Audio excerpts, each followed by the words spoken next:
Further ado, Heidi Waterhouse is going to talk to us about success and failure, which I think serves as a kind of very fitting footnote to the conference. So here she is. All right. Hi! We made it. We got through the whole conference and I didn't see anyone fall asleep under any chairs. So awesome job, team. I'm going to talk to you today about success and failure and the terrible intermediate state that we fall into between success and failure. So, what is success? Success is having a goal, setting steps that you need to meet that goal, and then stopping when you are done. A goal is anything that you want to achieve, a determination of where you're headed. It's the epic in your JIRA, it's the resolution on your list. That's your goal. A good goal,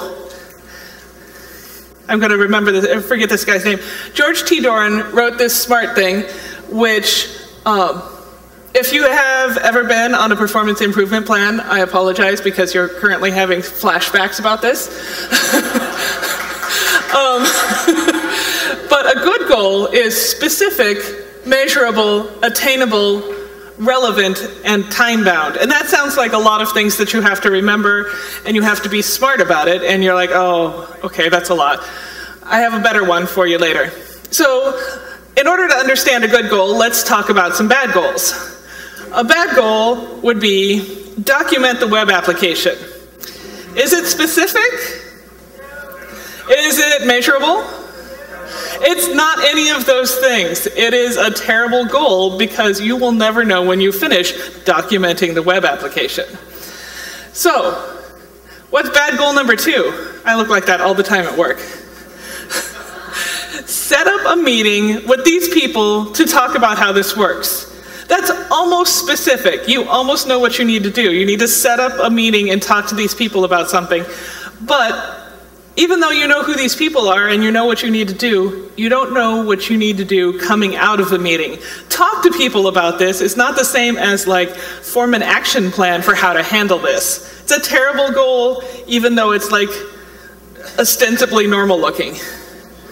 So let's talk about a good goal. What's a good goal? Create an online help system that gives system administrators the instructions they need to configure monitoring. Be done by 5:15. It's smart, it's measurable, it's accountable, it's relevant, it's time-based, it's an awesome goal because it has a deadline and you know that you can achieve it.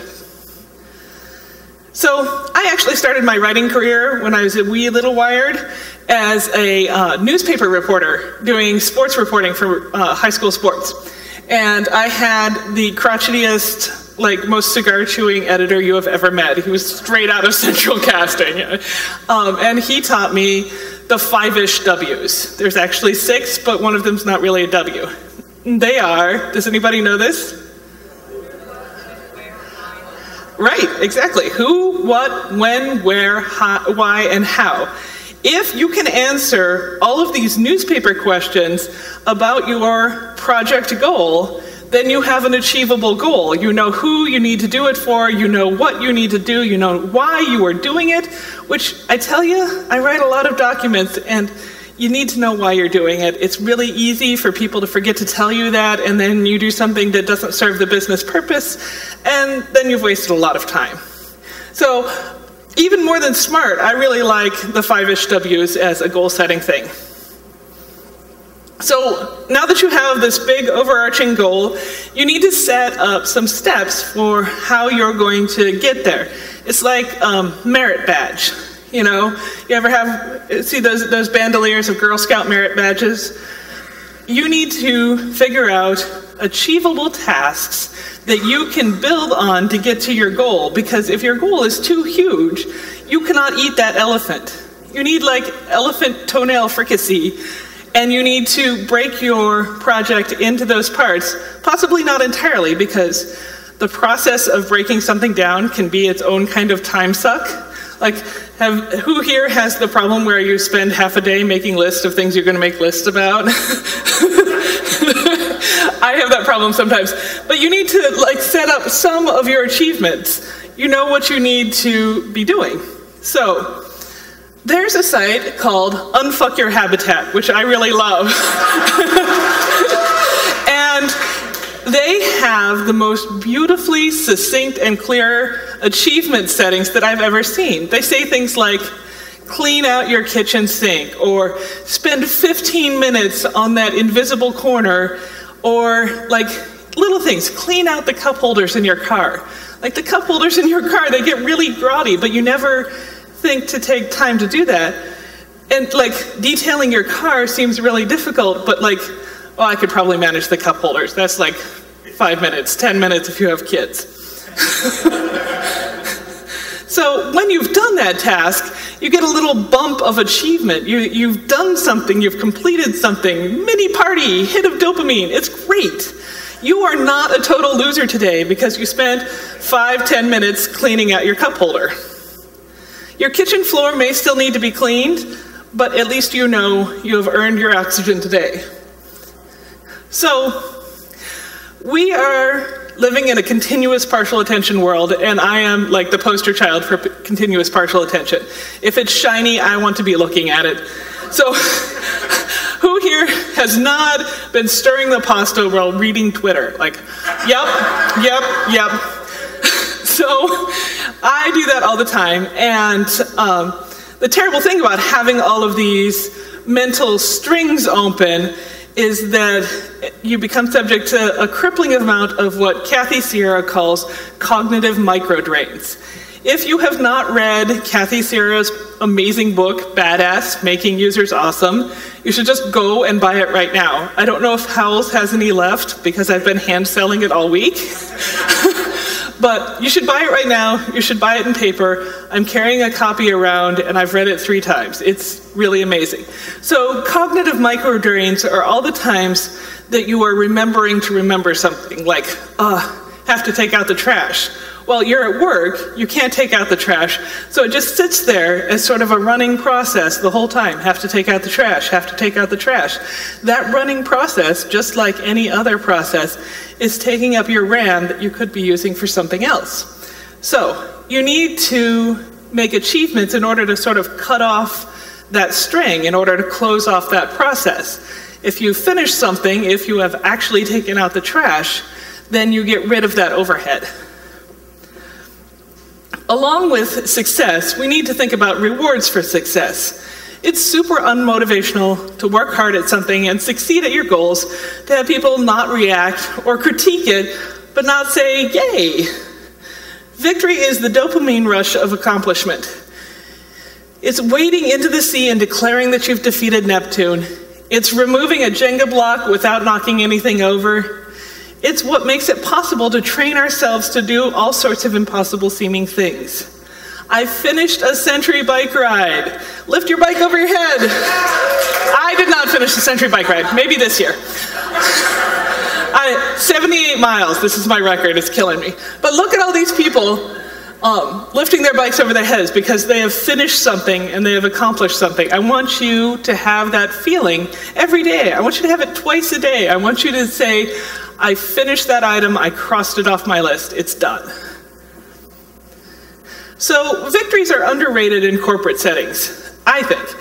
We have a way to acknowledge sales wins and major releases, but that only rewards some of the workers in a company. What if we also celebrated the team that fixed 1,000 bugs? It's pretty impressive, right?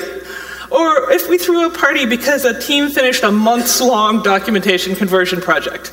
I've been on months-long documentation conversion projects. You know what happens at the end? Nothing. Nothing happens at the end.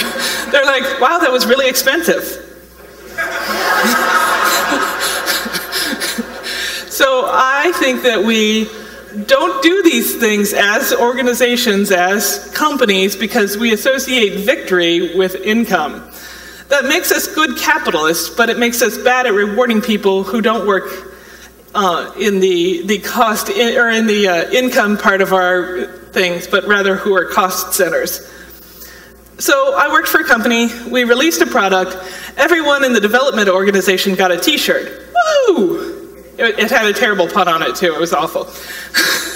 Other people, like product management and sales, weren't included even though they were part of the team too, because they'd made the product possible. But they didn't develop it, so why would they get a t-shirt with a terrible pun on it? So this is a vampire, I hope you can see it. Imposter syndrome hates victory. Imposter syndrome hates victory like vampires hate sunshine. Every time you can say, I accomplished something, I did something, your imposter syndrome gets tamped down a little bit because there's nobody who can take that away from you. There's nobody who can say you didn't do that conversion project. So every time you do something big, something that you're proud of, something that you wish people knew about, write yourself an email and put it in an email folder forever. Forever and ever. I seriously have an email folder. It's labeled @girl, and I keep things in it like complimentary reviews that I've gotten from managers, bosses, and readers. I keep things that I'm proud to have accomplished. I keep, sweet compliments that I've gotten at conferences. I will go home. Those of you who told me you liked my speech last year, I went home and I wrote those down and I put them in my @girl folder. And so every time I'm getting up to go give a talk or do an interview or talk about money with my boss, I go read my @girl folder and I'm like, oh, actually kind of awesome. Yep. Like, take that, vampire. All right, so if you're in a position where somebody has done something for you, you need to say thank you. You need to remind them that they have accomplished something for you.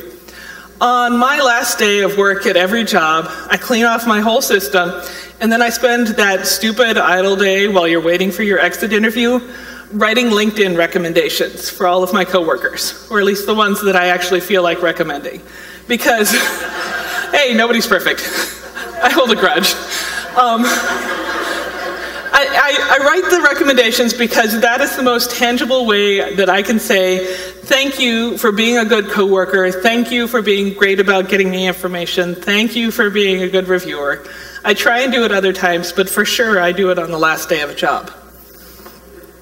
And the third thing that you must do to succeed is stop. Stop.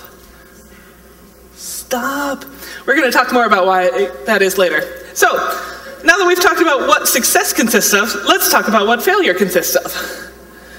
The first failure is not reaching your goals. Like, you had goals, you were headed for them, and you didn't make it, for whatever reason. There's lots of reasons. The second kind of failure is scope creep, which is success, but you didn't stop. You're still just sort of chugging along. You did okay, but you're still going. That was the goal in the rearview mirror. And the third kind of failing is not failing. And this is the one I never hear people talk about enough. Not failing is success without achievements, or success minus achievements. Like, nothing has gone wrong, you haven't closed the project down, but you're not getting anything good done. So, the first one's failure. Do you know what the win scenario for monogamous marriage is? Death. The winning scenario for monogamous marriage is death. Like, a good job. You got married, you raised kids, you bought a house together, you helped each other out in sickness and in health. One of you dies. Good job, winner. So, and if you stay married for 30 years, you have kids, you buy a house together, and then you decide that 60-year-old them is not as good a match as they were 40 years ago, you are part of a failed marriage. I think that's a terrible way to think about it. Like, who expects anybody to be compatible for 50 years? That's a miracle when it happens. And yet we talk about failed marriages. The other kinds of failure are like acknowledging that you can't or won't meet your goals. You have to like own up to this. Like, I can't. You changed the specs. I am exhausted. I cannot do that for whatever reason. It is literally impossible for me to achieve that goal. I thought I could. I said I could. But now that I understand what you wanted better, no, I'm going to fail you. It's just going to happen. So failure is often coached in the retrospective and the postmortem. Radio Shack failed because it didn't pivot its technology fast enough. I failed the test. I ran a failed company. I feel like a failure. You're failing to meet standards. Those are terrible, hard failures, and I think all of us have experienced some of those at some time. There's another kind of failure called successful failure. This is Apollo 13. So they were headed for the moon. This was their goal. Hundreds and thousands of people had met their achievements. They'd hand knitted a computer. It's amazing, like reading about the early space program. They're literally women hand knitting beads onto wires to make the computers work. But their spaceship blew up a little bit.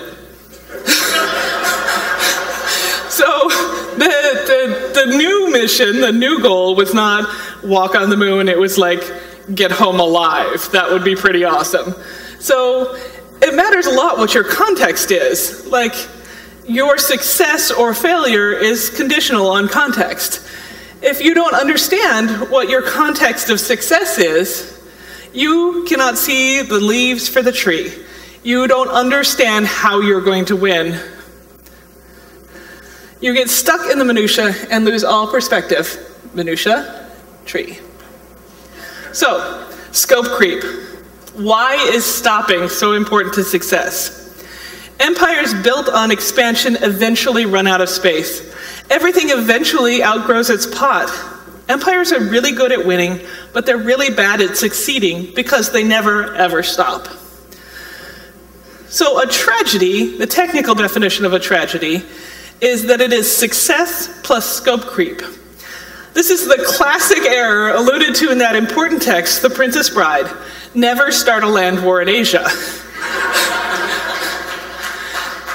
This is a picture of Napoleon's army on the way back from Moscow. And I'll show you a slide in a minute, which you are all now anticipating because you know which it is.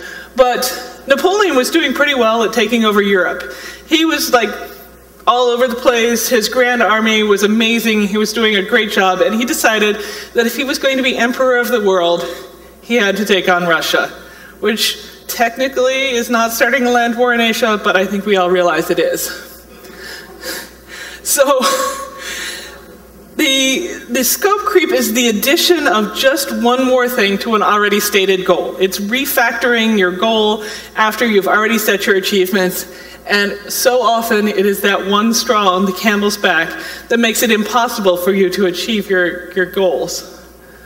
So this is everybody's favorite graphic, right? Who here has seen this graphic, right?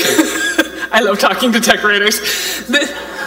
This is Edward Tufte. Well, he didn't make it, but he popularized it. This is the French army starting out in France. And this is what happens when they get to Moscow. And more importantly, this is what happens when they get back from Moscow. There's nothing left of this army. And that's because it was cold. This is the temperature down here. And they were underprepared, but mostly because you shouldn't start a land war in Asia. It's just overreaching. You can, once you have succeeded, stop and set new goals in the context of your success. But continuing mindless expansion makes you cancer, not entrepreneurial. These are HeLa cells. And it is the most aggressive cancer that we know of. And it is amazingly useful to us because nothing kills it. It just keeps growing. So let's talk about not failing. Not failing is actually where I started writing this talk because I wanted to talk to you about these projects where the emperor has no clothes. There are some times that it's okay to not fail. Like if you go gambling in Vegas and you lose half your money and you bow out, you fold and you take your losing streak home, then that's like a successful not failure, which is too many words. But outside of like gambling contexts, not failure means that you're just fighting an inevitable collapse. This is Target Canada. And as I'm from Minneapolis, we're all a little bitter about this. It was an extremely important an expensive adventure for the Target Dayton Corporation to undertake to do Target in Canada, and it failed. It failed spectacularly, but while it was failing, they kept throwing money at the problem, and people kept getting hired and thinking they had real jobs for some reason. I mean, who would think, right? So throwing good money after bad is a symptom of sunk cost. We know that not everything is going right. We know that it's not going to end well if we don't do anything. So the thing we do is try to put more resources into it. We're throwing good money after bad. Failing is the scariest thing.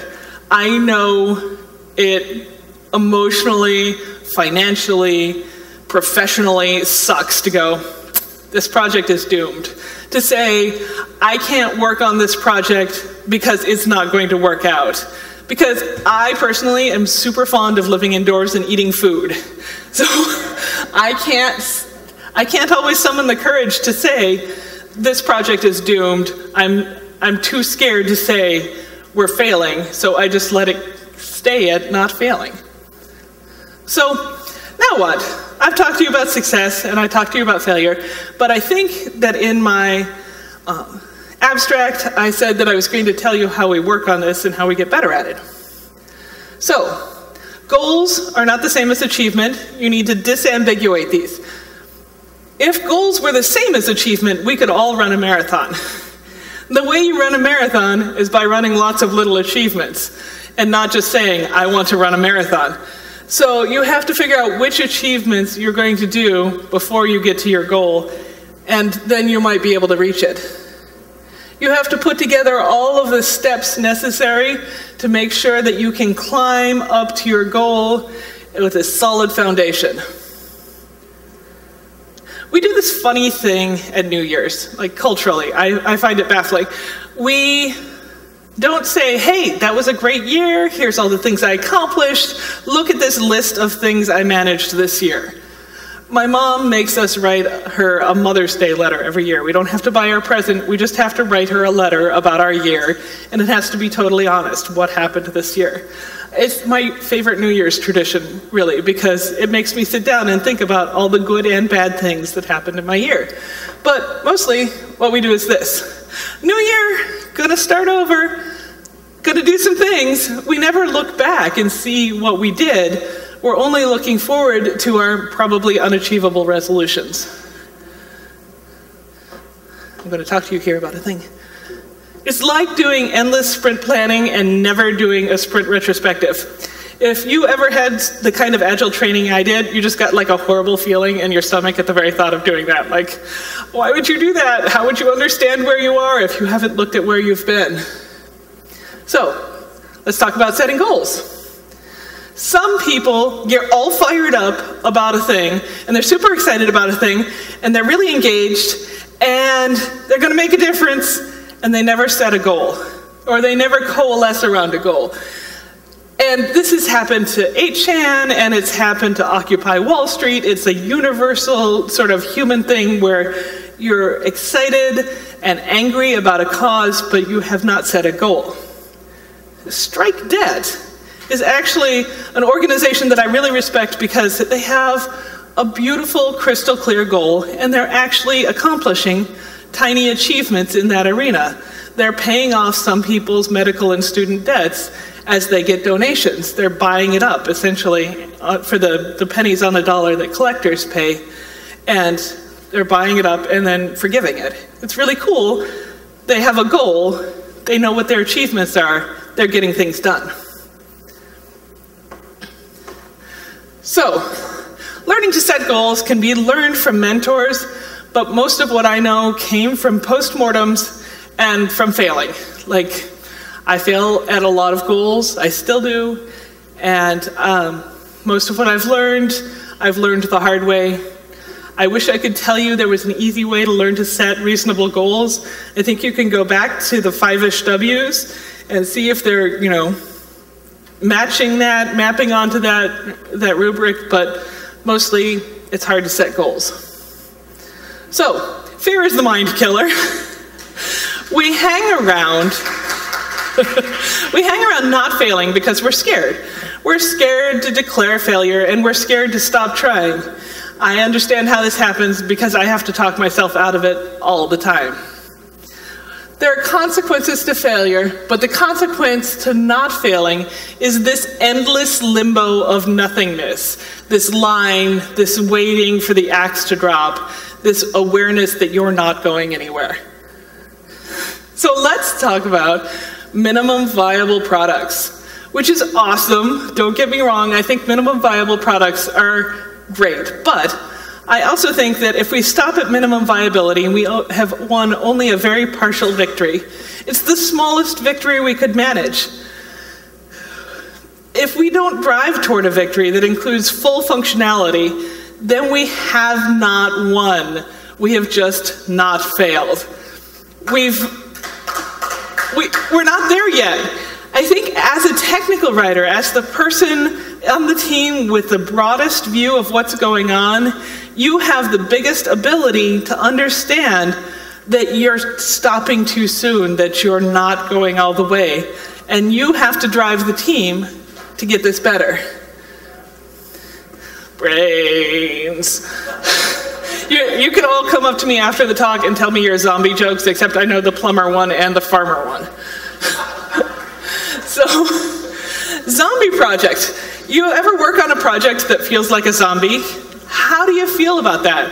How do you feel about yourself and your work? You know, it's just sort of staggering along, undead, dropping body parts off, but you're going to have to do a lot of work to put it down. You know, where'd you put the shotgun? Is there a chainsaw around somewhere? In a corporate setting, that's really antisocial, but sometimes tempting. We're scared of failing and of being unemployed, and so we let these zombies shamble on, and we keep showing up to the zombie project. We're not failing. So, you're documentation heroes. Yay! You can change the course of a team by how you document. You can write down the goals and say, this is where we're headed. You can note the achievements, both when you make them and when you tick them off. And you can say, this is not working. This is not winning. And when you take all of that information, not only are you contributing a vast and important store of knowledge to your company, but you're also taking it with you. Every project you work on, win or lose, fail or not fail, you are taking to the next company and the next company because you are an experienced person now. So, how do we succeed? Set achievement waypoints. Figure out where you started so you know where the scope creep came in.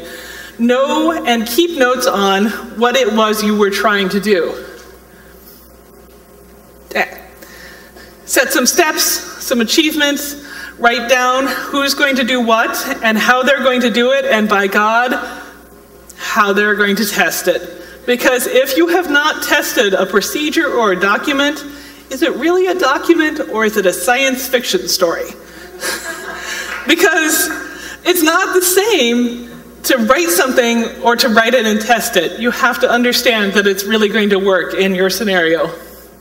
And then you have to stop. You have to say, yo, no, that's scope creep. That's gilding the lily. That's gold plating. We're going to stop. The product is done. For the love of fuzzy puppies, stop when you're done. You can also be the person on the team who says, does that seem like a good idea to you? Does that really seem like it's going to work out? Is that going to be best for our company and for our long-term goal? After you're done with your project, whether or not it succeeds, you need to review it. I like the blameless postmortem. It works out really well. If you want to know more about it, you could go read about it. The Etsy people have done a lovely job writing it up. But you need to figure out what happened and why it happened, so you can either replicate your success or avoid your patterns of mistakes. So, we love failure analysis. I was at a great talk last year here. Does anybody remember Brian Troutwine's talk? Wasn't that great? That was my favorite talk last year. So, and it was about failure and how to manage it. And we love to put all of these failure scenarios into our heads and study them. But Kathy Sierra said in her book, the more things we put into our heads that are failure, the more we pattern match on that failure. The more we believe, not in our forebrain, but in our back brain, where we make patterns, that that's how things look. So I think a good ratio, and I didn't follow it in this talk, would be 2 success stories to every failure story. Like every time you read some voyeuristic, like atomically bad MBA story about like communication failure, seek out some good stories about how it worked well and read those too, so that you're not overloading your brain with bad patterns. Our brains really, really, really want to make patterns. So Slack has a great example of how to do this pattern, anti-pattern thing. They have a style guide that's this, not this. And it's just a list of the ways they want you to do things and how they want you to not do things, and they're clearly defined so that you can tell what you're supposed to be doing. So, and when you've done that, you should party. You should celebrate. You've achieved your goal and all of your different things, and you're great. I think the best party I ever had after finishing a long documentation haul was a day off to sleep. Like, whiskey, cigars, fast cars, whatever, day to sleep. I haven't slept in weeks. So, wow, I'm super over time. Let me say this. I have like 3 more minutes left. Do you guys want me to stop now or keep going? Okay. So, falling with style. It's just like success in the goals and steps sections. Like, you don't know yet you're going to fail. But you get to a stage where he's dead, Jim. You have to call it. You have to say this project has failed, because otherwise the shambling zombie problem. I was just on a contract a while ago for an employer who shall remain nameless. I fled them after a week, because after a week and 24 hours of meetings, they could not tell me if they wanted to create and document apps or APIs. I made like this bird and I got the heck out of there because there was no success path. There was no way to win. So I wanted to not hang around and get paid, which I could have done. I wanted to create success and actively participate in something that was going to work out. Partial successes are also important. Like when you partially succeed, when you get to most of it, you need to acknowledge that and not just throw the baby out with the bathwater, as it were, and feel like if you didn't succeed entirely, it's not worth anything. And then you need to review, again, the blameless postmortem, why it is that nothing worked right or most things didn't work. You need to be the person on the team who can say, let's change tracks on that. The best way to change something after a review is to change the processes that caused it to happen. Let's not go that way. That is a silly place. Let's go this other way. The second best way is in a wide distribution message to all the affected parties. Like, send it out. This is what happened. This is what we know. Here's how we're going to try not to do it again. And the absolute least useful way is in an unpublicized wiki page. Sneaky wiki pages are like Jimmy Hoffa. Nobody knows where they are.